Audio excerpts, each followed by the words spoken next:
to do something, as in fasting the day of Arafah and now fasting the day of Ashura.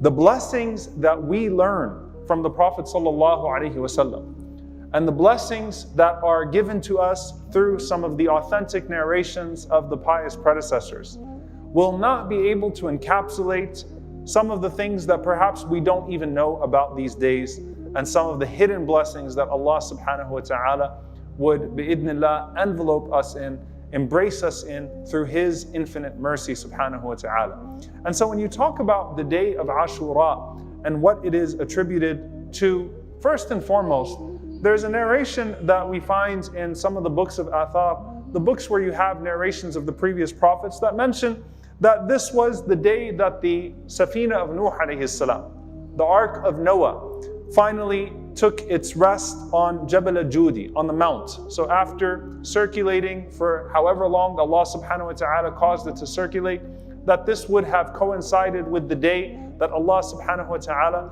caused the Ark of Nuh alayhi salam, the Safina of Nuh alayhi salam, to finally settle. And obviously the significance of that would be that this was a time where you had those that rebelled and transgressed that were drowned in their disbelief, including the son of Nuh alayhi salam, who was not spared due to his relationship to Nuh alayhi salam, and Allah subhanahu wa ta'ala saving the people of belief in an extraordinary way.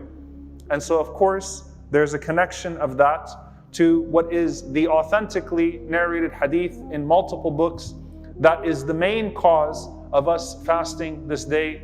In Al-Bukhari and Muslim, when the Prophet ﷺ saw the people of the book, particularly the Jewish community in Medina, fasting this day, and when he asked why they were fasting this day, they said this is the day that Allah subhanahu wa ta'ala saved Musa alayhi salam and his army from the army of Firawn. When Allah saved Musa alayhi salam and Bani Israel from the army of Firawn that were behind him. So there's a connection there between Musa alayhi salam and the believers being saved as a community to what could perhaps also be a day in which Allah subhanahu wa ta'ala saved humanity from the depths and the darkness of disbelief.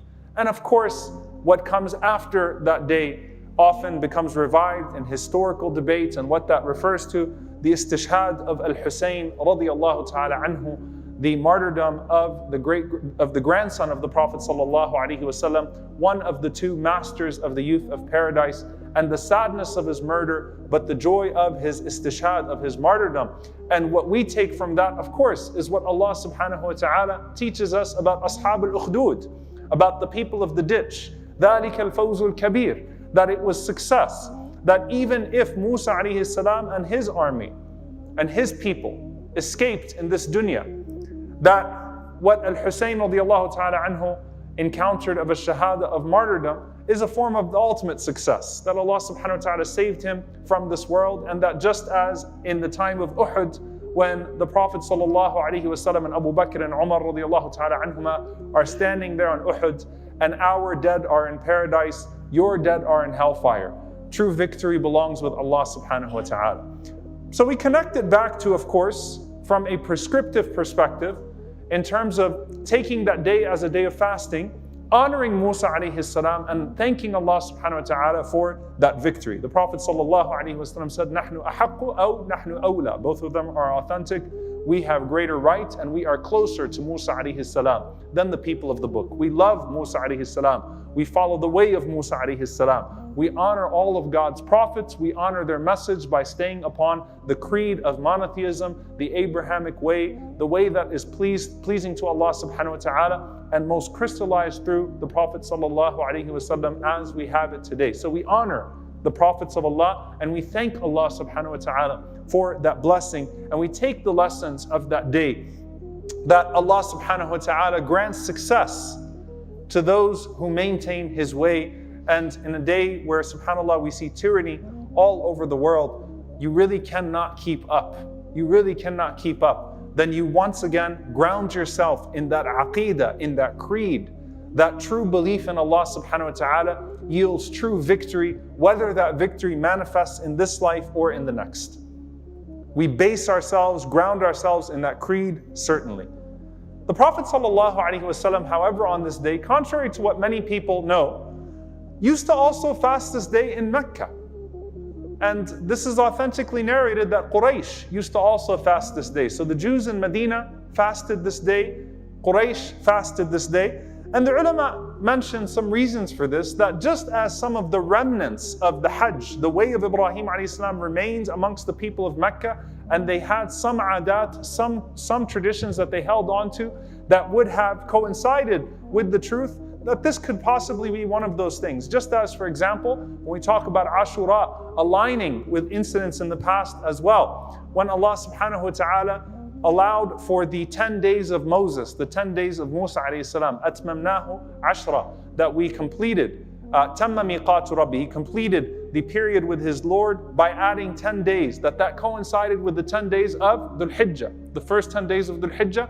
It could also be that there was a remnant of that there was something left over that guides people to the truth. And so the Prophet ﷺ used to fast that day, even in Mecca, which is authentically narrated. Now, what do we take from this, from how we approach this day?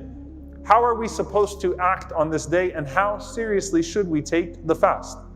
Ibn Abbas radiallahu ta'ala anhuma, he says, ما رأيت النبي صلى الله عليه وسلم يتحرى صيام يوم فضله على غيره إلا هذا اليوم. I have not seen a day that the Prophet ﷺ singled out and took more seriously than this day, يوم عاشوراء, this day of Ashura, وهذا الشهر, and this month, meaning the best month after Ramadan for fasting is what? Muharram. This is the best month after the month of Ramadan for fasting, voluntary fasts. And subhanAllah, the day of Ashura comes on the 10th, on Wednesday. It always comes on the 10th. It comes on Wednesday this year. And then you have Thursday, which is also a day of sunnah fasting for those that would like to do so, bi'idhnillahi ta'ala. And then you get into, very quickly, Ayyam al-Bid, the white days, the middle days of the month, which also, inshallah ta'ala, are days that we could take as days of fasting. So it is the most blessed month of fasting, and this is the most blessed day, to the point that Ibn Abbas radiallahu ta'ala anhuma, some of the tabi'een, they said to them, عَجَبًا لَكُمْ يَا أَصْحَابَ رَسُولِ اللَّهِ, how strange are you, O companions of the Messenger of Allah sallallahu alayhi wasallam, you fast this day even when you travel. You fast the day even when you travel. Why is that? Whereas Ramadan, which are obligatory fasts, you put them off and you make them up. And he responded and he said, because Allah subhanahu wa ta'ala said about Ramadan, عِدَّةٌ مِّنْ أَيَّامٍ أُخَرٍ, that a person can make them up in days to come, but that is not the case for Ashura. So a person could even fast it when they are traveling to take advantage of the blessed day. And of course, those who are prohibited due to circumstances out of their hands, bidnillahi ta'ala, the reward is written down for them as well. Of course, we also know from the sunnah of the Prophet ﷺ that this was a day that was initially mandatory for the believers to fast. And then the Prophet ﷺ made it voluntary with the obligation of Ramadan. قال عليه الصلاة والسلام هذا يوم من أيام الله. This is one of the days of Allah. فَمَنْ شَاءَ صَامَهُ وَمَنْ شَاءَ تَرَكَهُ. Whoever wishes to fast it can do so, and whoever wishes not to fast can do so. And we know lastly that the Prophet ﷺ, of course, in regards to Siyam, he alayhi salatu wasalam said that if he lived another year, he would add the 9th day to the day of the 10th. He would fast both the 9th and the 10th. And one of the reasons that the ulama mentioned, one of them, of course, to distinguish ourselves from people of the book. Another one, khashyata naqs al-hilal. Imam al-Nawawi rahimahullah says, in case the hilal, the sighting was off. And we know that this year, by the way, some are fasting on Thursday, some are fasting on Wednesday. So perhaps it is an opportunity, bidnillahi ta'ala, to fast both Wednesday and Thursday to make sure that Allah subhanahu wa ta'ala counts that day for you and that you reach that day. وَقَالَ عَلَيْهِ الصَّلَاةُ وَالسَّلَامُ إِنِّي أَحْتَسِبُ عَلَى اللَّهِ أَنْ يُكَفِّرَ السَّنَةَ الَّتِي قَبْلَهُ. I seek from Allah subhanahu wa ta'ala that this day will expiate all of the sins of the previous years. How beautiful is that? Now what I want to transition to, inshallah ta'ala, in conclusion to this. In general, a day of fasting should be honored with good deeds. In general, a day of fasting should be honored with sadaqah, should be honored with charity. Should be honored, if you can, with praying janazah if there's a janazah to pray and following the janazah. Should be honored with visiting the sick if you can visit the sick. This is a general day of fasting. It should be infused with good deeds and deprived of sins that would take away the blessings. So of course, a day that is the most preferred day of the most preferred days to fast after Ramadan, how will you honor that fast? And so you find some of the narrations. One narration, which is in Ibn Abd al-Barr and al-Bayhaqi, and it is disputed in its authenticity, and I have no care to go into that dispute on the minbar. There have been entire books written about this, but just to say that some of the scholars considered it authentic, others did not, that the Prophet ﷺ said, "Man wassa'a ala nafsihi wa ahlihi yawma ashura, wassa'a Allahu alayhi sa'ira sanatihi." That whoever spends generously on their family, on themselves and on their family on that day, in sadaqah, Allah will be generous to that person, will spend upon that person for the entire year. Which is very interesting. And again, it's narrated in Shu'b al-Iman, Ibn Abd al-Barr. Many of the scholars of the Sunnah, they spoke about this narration, and one of the proofs that they mentioned were that the narrators of the hadith itself said, "Jarrabnahu fawajadnahu kadhalik," that we have practiced this and we have found that reward from Allah subhanahu wa ta'ala. Al-Hafidh ibn Rajab rahimahullah ta'ala, he narrates that Imam Ahmad rahimahullah said he heard Sufyan ibn Uyayna rahimahullah, who is not a Sahabi, but who's one of the Tabi'een, say, "Jarrabnahu mundu 50 sana aw 60 sana, fama ra'ayna illa khayra," that we have practiced this for 50 or 60 years, and we only found good from Allah subhanahu wa ta'ala. That as we gave in sadaqah, spent in sadaqah, in charity, and the best of charity to spend on is your family, that Allah subhanahu wa ta'ala would increase that for you, and that Allah subhanahu wa ta'ala would spend on you, would reciprocate that generosity for the year as well. Again, whether or not it is specific as this or not, mark the day with ibadah, mark the day with worship, mark the day with charity. وَلَئِن شَكَرْتُمْ لَأَزِيدَنَّكُمْ. It is a day of gratitude, and if you are grateful, I will increase you. It is not the day of Arafah, which is marked by a day of dua, but it is a day that is legislated in the spirit of gratitude to Allah subhanahu wa ta'ala.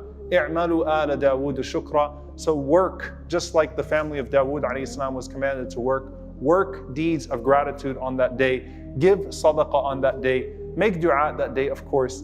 Do the deeds that would infuse your fast with barakah, with blessing and pleasure of Allah subhanahu wa ta'ala. And whether they are narrated or not, we know that Allah subhanahu wa ta'ala, His mercy is greater than anything that we can comprehend. May Allah subhanahu wa ta'ala allow us to reach that day, and may Allah azza wa jal accept it from us and accept all of our good deeds in Ramadan and in Sha'ban and Shawwal and Muharram and Dhul Hijjah and beyond throughout the year. Allahumma ameen.